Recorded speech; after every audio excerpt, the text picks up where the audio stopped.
ఎదను గుడిలాగా మార్చేసి ఎదుట దేవతను చూపించి ప్రేమ పూజలే జరిపించేస్తావు. ఇంత మాయలో పడదోసేస్తావు.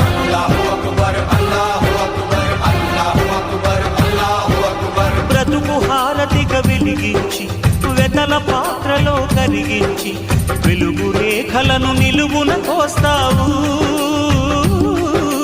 విలువ చీకటిగా మిగిలించేస్తావు.